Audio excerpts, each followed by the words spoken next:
So I am tasked now to shift gears and tell you when I wouldn't necessarily use a sirolimus-coated or paclitaxel-coated balloon.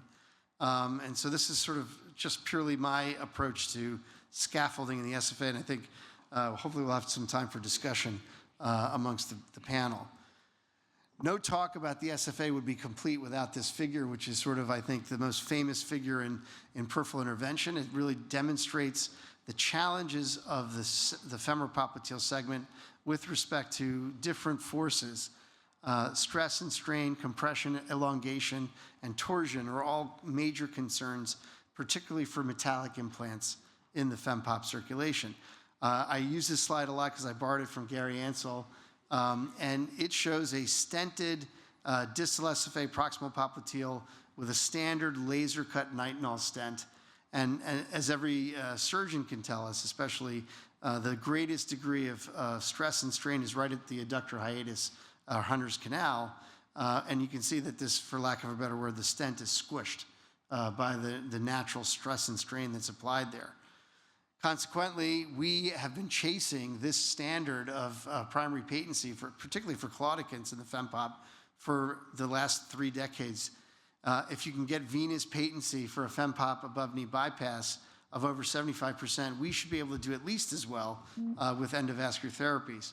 Now, when a patient doesn't have venous conduit, you only have to beat a coin flip. But our target is to get primary patencies of 75% at 5 years if we want to be similar or better to surgery. Well, the journey began a long time ago with standard laser-cut nitinol stents. This was the first major publication in the New England Journal with only 100 patients demonstrating that standard laser nitinol stents are superior to angioplasty at the expense of a restenosis rate of 37% at 1 year, which would clearly not be acceptable, but was really where this all began. Over the next decade, we saw figures like this from every major stent manufacturer that TLR was reduced substantially, but if you were to put the patency curves on here, the patency curves were quite a bit lower and similar to balloon angioplasty.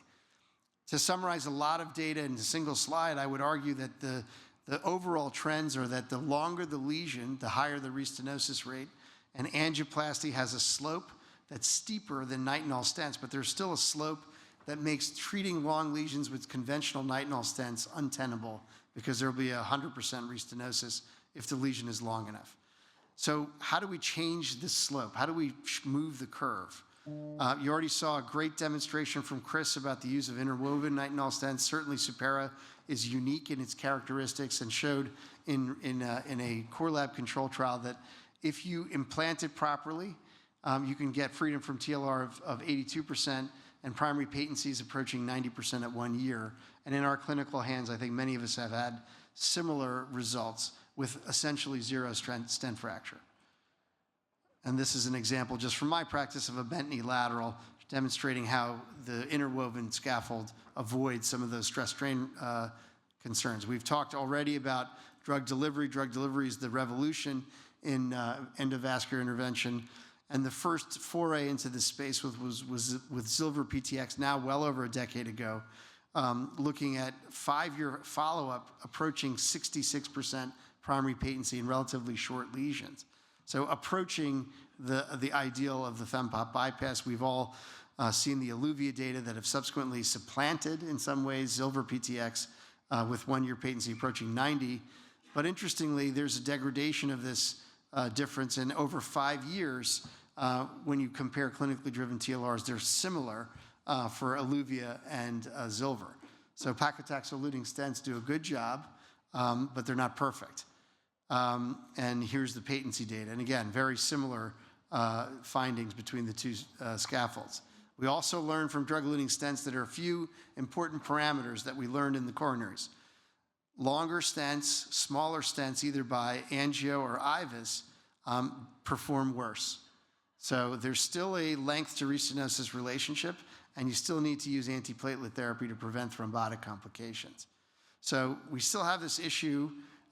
So what about comparing drug-eluting stents to bare nitinol stents? Well, There was a study sponsored by Boston Scientific looking at Eluvia versus all comers bare nitinol that did include a fraction of which that were Supera, but also standard nitinol stents. And they showed predominantly at 1 year, there was an improvement in primary patency using Eluvia in relatively moderate length lesions.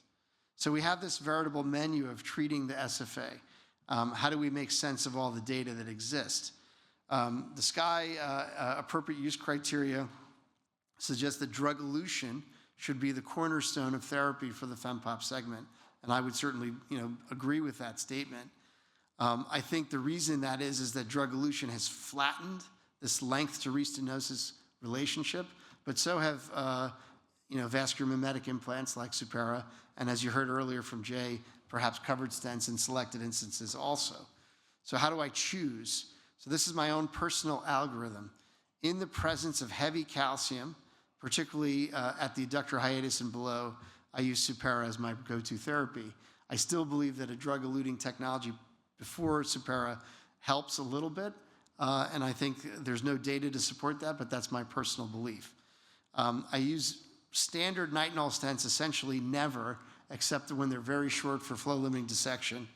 And we use drug-eluting stents in a wide variety of circumstances when there's flow-limiting dissection, and if it's in the proximal to mid-SFA, especially when I need to nail the ostium and I need the accuracy of deployment that I don't feel confident with a interwoven nitinol stent. I use DCBs probably at least 50% or more in my practice. And when I don't think I need to stent because I don't think there's going to be a flow-limiting dissection, that's my de facto fallback plan. And atherectomy and IVL in my practice are merely adjunctive techniques to prepare the lesions in selected instances. And I would say that I use IVL probably 3 to 1 in terms of lesion preparation for calcium. So that's my algorithm, but I'm actually more interested in hearing what the panel has to say. In the next minute, I'll just show you where the future might be. Bioresorbable scaffolds for the FemPop segment are not science fiction. They're currently in clinical trials. This one from Ephemeral is a sequence of bioresorbable scaffolds that are on a balloon expandable platform that looks like this. This is animal data that shows that there's good primary patency in sequential angiography in a porcine model. This is what it looks like on a balloon catheter. And this is the first in man data from Andrew Holden in New Zealand, who's conducting the first in human study that's ongoing presently, eFemoral 1. And this is what the duplex looks like at time 30 days. This is what it looks like at 6, 12, and then 24 months. And you can see there's wide patency of this vessel in human. The next technology is a drug-eluting scaffold that is going to address the other problem with drug-eluting stents, which is when you give drug from the struts, the drug is concentrated around the struts, but may not make it around the clock face of the artery. And so you have areas of high and low drug concentration, which can become nidus for restenosis.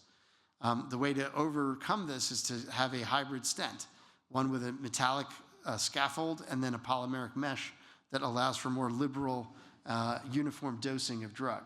And the drug delivery becomes more uniform about the 360 degrees of the artery. And this is what the Championeer drug-eluting stent looks like when it comes to pharmacokinetics in human. And they have a coronary stent called the Ioneer, which is already in first-in-man clinical studies in Brazil. And we will be hopefully starting in the next month the first-in-man early feasibility study of this stent for the FemPop segment with sirolimus here at Columbia, as well as 2 other sites in the United States. So to summarize, the SFA scaffolds depend largely on the mechanical properties to resist fracture and to deliver drug to reduce neonatal hyperplasia and restenosis. The thoughtful integration of lesion and clinical characteristics will result in, I think, an algorithmic approach to scaffolding, and the newer technologies that are forthcoming may change our approach to SFA therapy and reaffirm the role of primary scaffolding as a treatment paradigm. Thanks very much.